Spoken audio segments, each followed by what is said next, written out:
Hello and welcome to the Secret Adventures of Black People. I'm your host, Nicole Hill.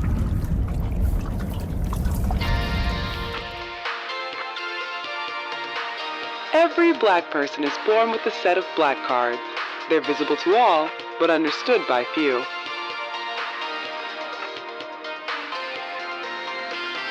After years with your deck, you'll find yourself discovering new uses and features. In this tape, we'll cover the card checking feature. When activated, you'll be able to compare and contrast your hand with fellow card holders. While some may engage this feature competitively, it was designed as a way for members to better understand their black cards and to connect with other card holders. Today, Crystal and Nicole will demonstrate for you how to engage the card checking feature. They're meeting up in the summer of 2020 in a park by the Anacostia River in beautiful Southeast DC. All of us are dealt our black cards at birth, but each of us is missing at least one standard issue card. In this clip, you'll see these improv friends display an extraordinary amount of vulnerability by discussing the black cards that they don't have. I still do. Black people were way more accepting. Yeah. Way more accepting. Yeah. And now they might tease me about certain things because I you're being black enough. Or... No, that was one thing because I can't dance. So that You so can't dance? I mean, I can do. Look at me now, and I'm trying to save it because of this right here. Because see what you're doing. Because people do this. Because now I'm like, I can do some dances. But you know what though? My mom just told me I'm the best twerker in the family. So I think I've gotten better. Doesn't matter. I think I've definitely gotten better and definitely been able to figure out what makes me look good as a dancer. Yeah. That's what so I went to an I don't know her party, and I remember being like, I know what makes me look like I'm a good dancer without actually being a good dancer. I figured that out. Because you came in, I remember you were wearing a crown, we're like, Crystal. Yeah, and there's a certain energy that I think, and I figured out if I do these moves, I can pass. If I do anything other, then you'll be like, wait a minute. Wait 1 second. A second ago, I thought you could. Now.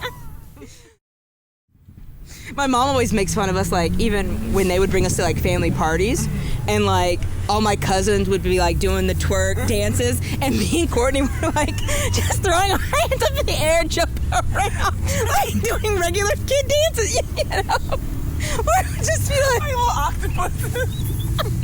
Just yay! That's how we dance. Where our cousins were just on the ground. All the black people are like, what's wrong with Who are these kids? Are they sick?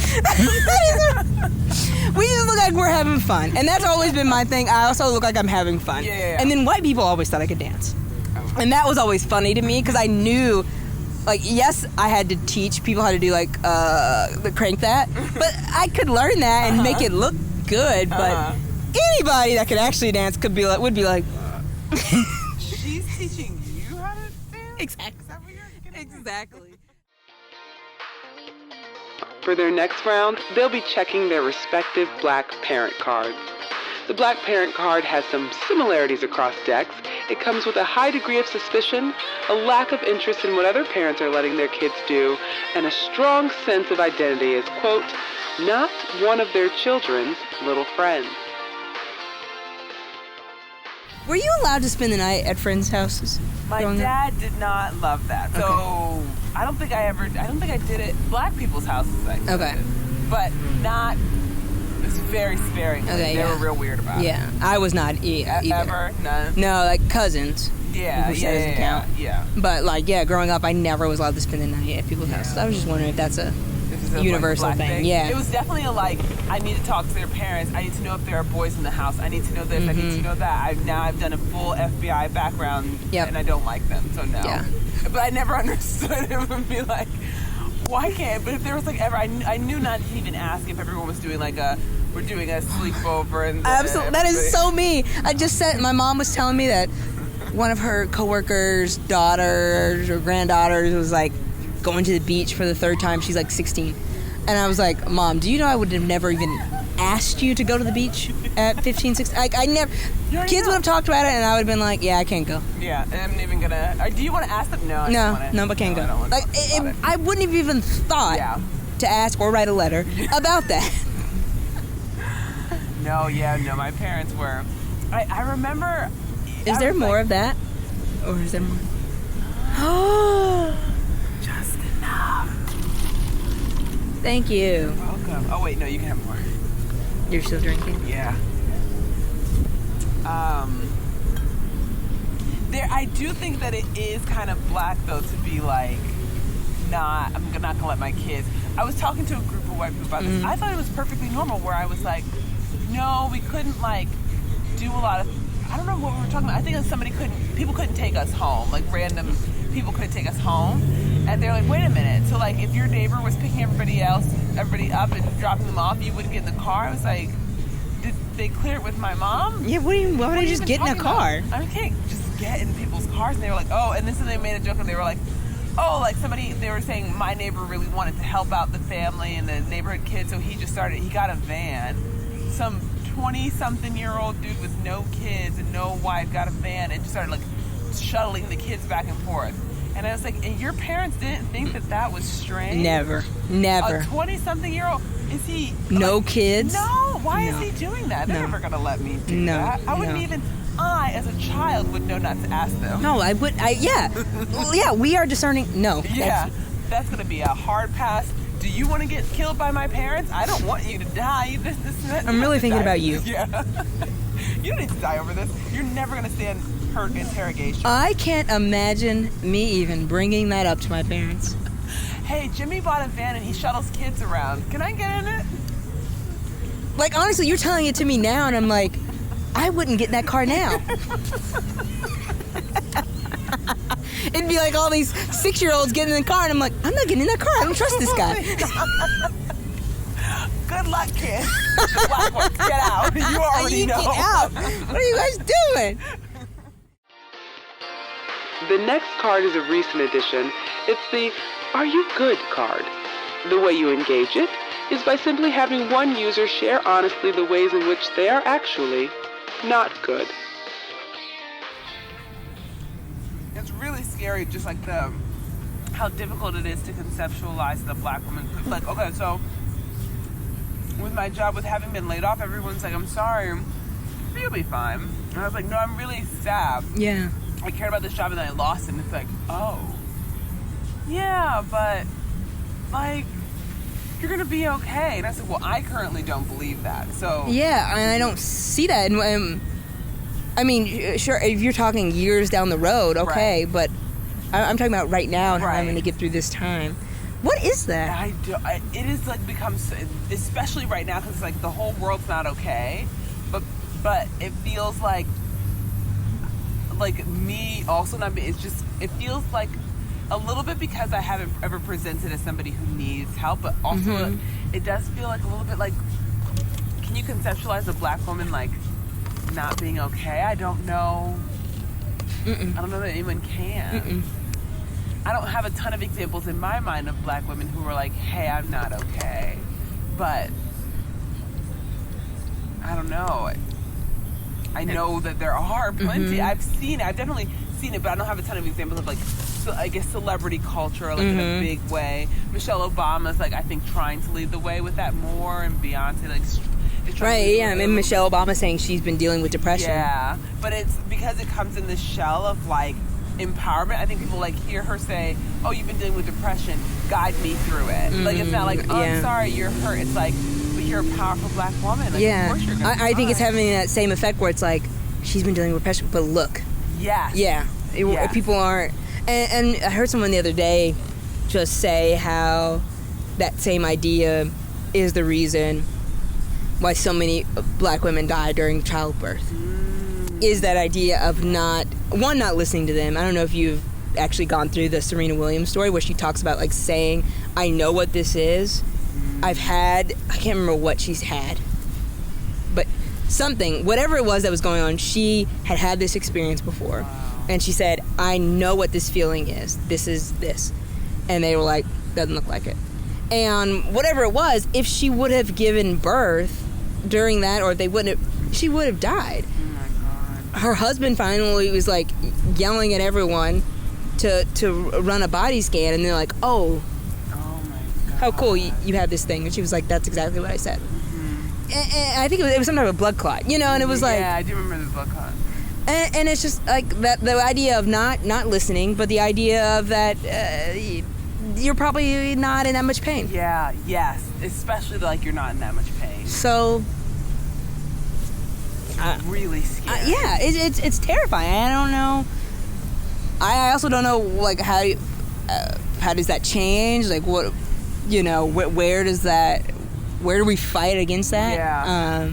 Because that's like it's a perception in everybody's mind, and it's ingrained, and then it's reinforced over and over and over again. So how would you change it? We have time to see the ladies check on one more card, the Black Love card. This always gets a reaction. The Black Love card can be challenging to find and even more difficult to understand on your own. Please be advised that when you check a card as popular as this one, other card holders may just wander their way into your conversation. I feel like there are just so many Black women that I think are amazing that don't have the partner to show for it. Yeah. Black women in particular? Other races? No, Black women. And I've seen like on dating websites that Black women are the least likely to find a partner on a dating website. Found the least desirable. Like, I feel like if you were white, you would be married. Yeah, I think I would too. You'd be married. I don't know what that I don't feel is. Very intimidating. That's the thing too. Where it's so you think it's an intimidation? You're intimidating. I don't feel intimidating. Yeah. I feel like a normal person. Yeah. But then there's always like that's the feedback I feel like women most often get of like you're just too intimidating, or like it's too much success. Everyone was like, go to college. You're going to be the first. Do it. Oh, get a job. Oh, travel the world. Oh, and now it's like that was a lot that you did. You did all of that? I mean, those were suggestions? You just like went down the whole list and checked them all? Do you think do you think people find you intimidating? I don't know. I was about to ask you if you find me intimidating. I don't think people find me intimidating. I think that your boldness and your clarity of like kind of direction is intimidating. Like if I'm imagining if I were a guy, and I guess whatever people have to do to approach people, I guess it's scary if the person is cool. Maybe if you were nerdier. I don't know. Like if I did improv all the time? Maybe if you did improv every single minute instead of just some of the minutes. I have no idea. You seem like a normal person. I think I'm that normal. Like anyone would approach. Yeah. You seem very approachable to me. I know. I don't think I'm intimidating. I don't think anybody has actually really said I'm intimidating. I think sometimes I have thought I was intimidating, and people are like, "No, you're not." We're not intimidating. No one was intimidating. I'm like, no. Wait, so what do people say about you and being single? So people have told me that I don't seem available. I have heard that too. Why? I don't know what that means? I don't know what that means. I was gonna say that I don't know what that means if I am available. I'm available. But people have told me that. One time, a guy told me in New York, we were riding a bus, and I was like, "What do you think? What do you think? When you saw me, what'd you think?" He was like, you seem like somebody. I can see that you're by yourself, but you seem very occupied.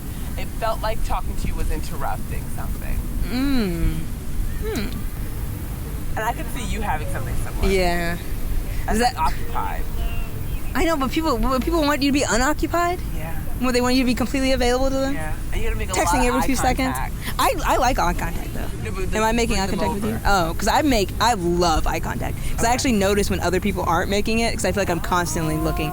Excuse me, may I offer an opinion on this conversation? Sure. Do you want to get this for the podcast? Oh yeah, you have to come closer because we're recording. She's recording. What's your name? Oh, thank you. My name is Ron, R-H-O-N-E. I'm a DC resident, and I'm glad to hear you having this conversation because I think Black people need to have it more often. I'm thinking about my sister, and I'm thinking about if my sister had to go through the BS that I see certain men, and And to what you said, I'm saying all this to say, what you said is the answer to everything I'm saying about you have to give off the energy where and that brother was a good brother. That's probably going to be a good-ass husband or father. That man that said that to you. I wanted to approach, but it seemed like I was interrupting. That tells you that's a man who respects, who is sensitive, who listens, who don't just bogart his way in and then manipulate you to be what he wants, which I've seen so often. Women can do the same thing. He's somebody who listens, and he said to you, I didn't want to interrupt you because it seemed like I was interrupted. I think that's the space that we all have to give off as black people. Find something that we love to do in life. Find out what that calling is. Find it. It's something. You know, Yolanda Adams has really inspired me personally when she's talking about what are you passionate about? God gives us all purpose, but what are you passionate about? Are you passionate about teaching? And I'm passionate about teaching. Are you passionate about, you know, healing people in the hospital? Whatever it is, God has given us every tool we need to fulfill that. And if we focus on that, and if the partner comes, great. But if it doesn't, I've learned, a Scorpio man told me. Oh, I'm a Scorpio. Oh, here we he go. said to me, So I'm going to listen harder to this. I'm gonna really. It is better to be by yourself than to be in the wrong relationship. And that just resonated in my soul so deeply.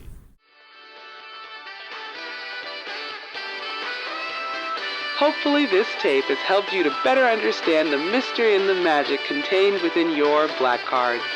Take some time to share them with a friend and learn more about other black card functions. And check out tape 3 where we discuss how black people...